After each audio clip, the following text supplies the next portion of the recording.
It's been an incredible week in politics, an impeachment vote, a presidential acquittal, Iowa, all of this as presidential candidates rush to the first full-on primary of the election cycle in New Hampshire. So joining us now to talk about all of that is the Hill's editor-in-chief, Bob Cusack. He joins us with the debrief. Great to see you, Bob. It's been a heck of a week. I know, this was, every week is busy, but this was off the charts. It's insane. Yes. Actually, we were just talking in the break. It'd be interesting to hear from you. I mean, we were here in the studio covering Iowa, and at some point realizing like this 1.8% or whatever that you had on the screen. You had to fill a lot of time. Was never going to move. At some point, 2 hours. It started to be like, what? And it's not like CNN where you can just throw to, you know, whoever on the scene, wherever. We're like, well, panelists, what do you think? So what was it like for you, though, in the newsroom? At what point did you realize we're not getting results? How do you handle that? Well, at first, as you know, you thought results were coming out, and then it was delayed, and then everyone was saying, oh, well, it's going to come fast, you know. So we're like, okay, we're ready. Delays, no big deal, you know.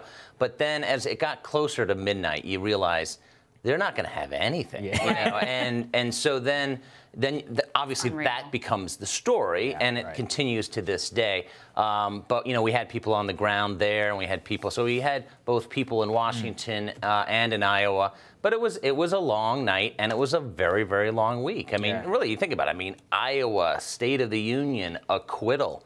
Amazing. And there's a debate tonight. And there's a debate tonight. You know, we had just had that story up there about Democratic anxiety. I'm actually curious to hear your thoughts on this. One of the undercovered elements is that turnout was low. It was almost 180,000. That's not, we had heard, Reed Wilson was on the show predicting possible 300,000, Bob. I mean, to come in half, that's not good. This was not a good week for Democrats. I mean, the job numbers are good for Trump, his approval ratings, the acquittal, the Iowa debacle.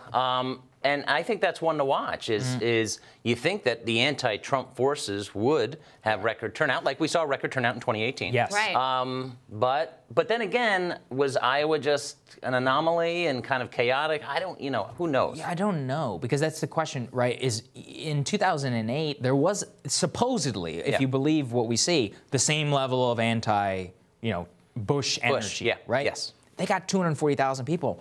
There was almost 80,000 less people this time around. That's really bad. I mean, youth turnout was up, but overall, I'm just trying to figure out what are the contributing factors to turnout, right? Yeah, and listen, I mean, I think turnout because of Trump is going to be high, but those numbers have to be startling for Democrats. And I think now it's incumbent for the Democratic Party in New Hampshire to step it up. Yeah. Absolutely. So Pete had a good night for sure. Oh, yeah. You know, surprising people coming back up in the polls. And he has really experienced a surge now going into New Hampshire, a place where he had been in 4th place in terms of the polling average. Latest tracking polls have him pulling up. Even some of them have him in a virtual tie with Bernie Sanders right now. But it also raises the stakes for him because he still has to convert, if you look further down the road, he still has to convert diverse working class people, diverse people of all classes to come and back him. And so if he can't get it done in New Hampshire, it's hard to see them turning the corner for him. Yes, I mean, as we discussed, Iowa and New Hampshire were so important for Buttigieg. He obviously did very well in Iowa. I mean, you look at one poll a while back, he only had 7% in New Hampshire. I mean, he is really on a surge. But you're right, can he win the minority vote going forward in Nevada, in South Carolina? I mean, that remains to be seen. As a candidate, I think he's very skilled. He's smart. He is good. He knows how to answer. He shows empathy. I thought he did well in the CNN town hall. But if he doesn't get the minority vote, he can't win the nomination. Right. And he also has put, I mean, this was smart. I think this is the strategy he had to have. He put a lot of his resources, organizing effort, et cetera, mostly in Iowa, a little bit in New Hampshire. Down the road, he really doesn't have the ground game that even an Elizabeth Warren, certainly a Sanders or a Biden have in these states that do have more diverse populations. I agree. It was a very good strategy. He had to do really well. If he had underperformed in Iowa, especially, would have limped into New Hampshire, he'd be finished. And now the question is, where's Joe Biden? I mean, his numbers in New Hampshire are not looking good. Now, maybe he can make a comeback in Nevada and South Carolina, but you talk about the reverse of having momentum. That's Joe Biden right now. So that's what I'm curious about. It's almost like the people are there. It's like on the Republican side, what made it drawn out and filled fantasies of stopping Trump was really that you know, they didn't implode. They took a while to implode. Yeah. Ted Cruz won Texas, right? Marco didn't drop out till Florida.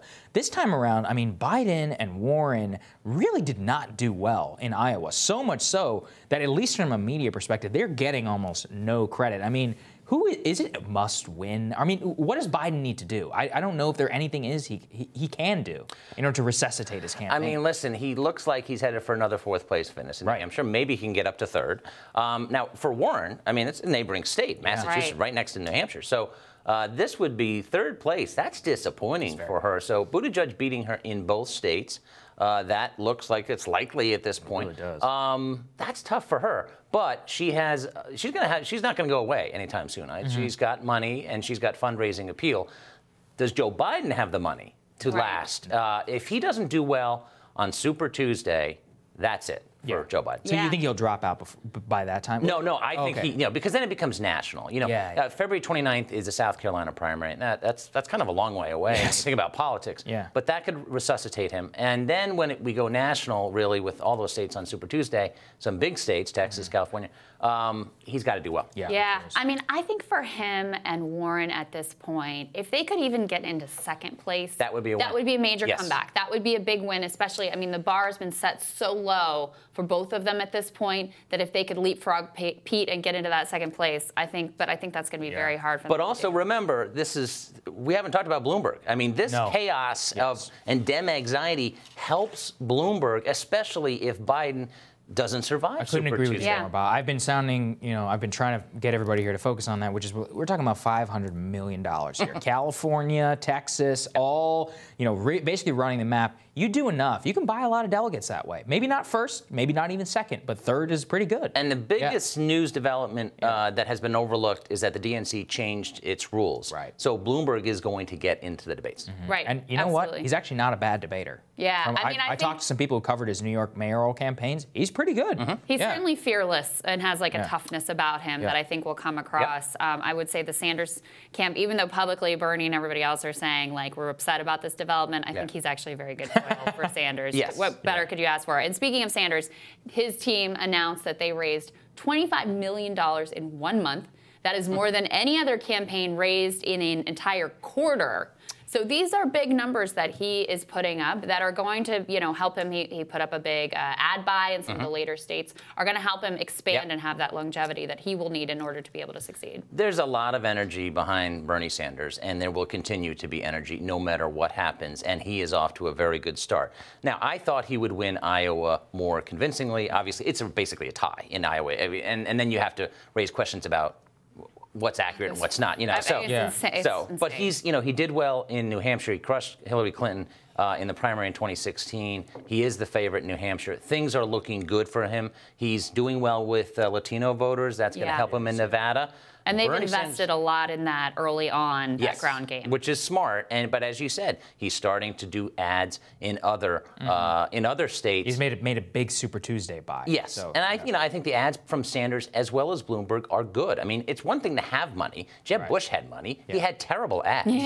Their ads are good. No, I agree. We've played Bloomberg ads here, and I'm like, man, these are fantastic. It's just like very simple, straight to the point. Bernie's ads focused. All healthcare, drug pricing. It really is. They really know what they're doing. One last thing on this. I saw a New York Times report that Bloomberg is actually going around trying to get big donors to commit to his campaign. He doesn't want their money, Bob. He just doesn't want them donating to anybody else. It's kind of a genius. That's move. Pretty good. Right? He's running a very smart campaign. A couple. Keep your money is a very good pitch. That is very good. It's just back me. The committee for Mike. I don't even need your money. His campaign has been very smart. Obviously, it has a lot of resources, so that helps. But I've talked to a couple members who are undecided. They've met Bloomberg, and they don't know him well. But when they meet him, they're impressed. So watch that. He may get some more endorsements from Capitol Hill. I really think he's the one to watch. Right. Very interesting. Thank you, Bob. Thanks, guys. Next on Rising, will Tom Perez's call for a recount in Iowa fall on deaf ears? We're going to ask Intercept DC Bureau Chief Ryan Grimm about the likelihood of that and just how we got here in the first place when Rising continues.